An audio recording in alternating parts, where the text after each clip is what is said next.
Hello friends, ഇന്ന് ജിസാനിൽ നിന്നും ജിദ്ദയിലേക്കൊരു യാത്രയാണ്. 8 മണിക്കൂറോളം ഡ്രൈവ് ചെയ്ത് നമ്മൾ ജിദ്ദയിൽ എത്തിയിരിക്കുകയാണ്. സൂര്യൻ ഉദിച്ച് വരുന്നതേ ഉള്ളൂ, ജിദ്ദ ഉണർന്നു വരുന്നതേ ഉള്ളൂ. നമ്മൾ ഇന്നലെ നൈറ്റ് ഫുള്ള് ഡ്രൈവ് ചെയ്ത് രാവിലെയാണ് ജിദ്ദയിൽ എത്തിയത്. ഓൾഡ് ജിദ്ദ അൽ ബലദ് എന്ന് പറയുന്ന സ്ഥലത്തേക്കാണ് ആദ്യം പോയത്. അവിടെ ചെന്നപ്പോൾ തന്നെ ഹീറോ മന്നന് ഒരാഗ്രഹം, ഒരു സ്ലോ മോഷൻ വീഡിയോ ചെയ്യണമെന്ന്. അങ്ങനെ ഒരു വീഡിയോയും എടുത്ത് ഞങ്ങൾ ആ സൂക്ക് ഫുള്ള് കറങ്ങി നടന്നു. കറങ്ങുമ്പോൾ നമ്മൾ ആദ്യം കണ്ട ഒരു കാഴ്ചയാണ് നമ്മുടെ നാട്ടിലെ മലബാർ ഗോൾഡ് ഇവിടെയാണ് സ്ഥിതി ചെയ്യുന്നത്, ജിദ്ദയിൽ. അപ്പോൾ സുനീഷേട്ടന് ഒരാഗ്രഹം, എനിക്കും വീഡിയോ ചെയ്യണമെന്ന്. അങ്ങനെ സുനീഷേട്ടനെയും ഒരു വീഡിയോ എടുത്തതിന് ശേഷം ഞങ്ങൾ നേരെ ജിദ്ദ കോർണിഷിലേക്കാണ് പോയത്. കോർണിഷിൽ ഒരു വെള്ളച്ചാട്ടം കണ്ടു.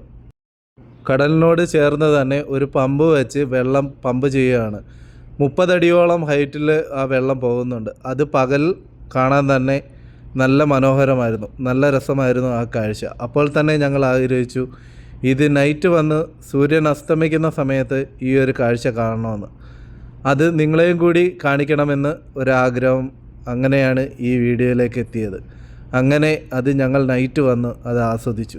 നിങ്ങൾ കൂടി കണ്ടു നോക്ക്, എന്ത് രസമാണ്, നല്ല ഭംഗിയാണ് കാണാൻ. ഈ വീഡിയോയിൽ കാണുന്നതിനേക്കാളും ഭംഗിയാണ് അത് നേരിട്ട് കാണാൻ, അത്ര മനോഹരമാണ്.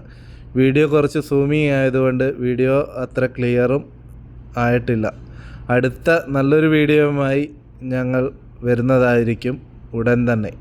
ജിദ്ദയിലെ ഇനിയും കുറേ നല്ല നല്ല കാഴ്ചകൾ ഇനിയുമുണ്ട്. നല്ല നല്ല വീഡിയോകളുമായി ഞങ്ങൾ വീണ്ടും വരുന്നതായിരിക്കും. Please support.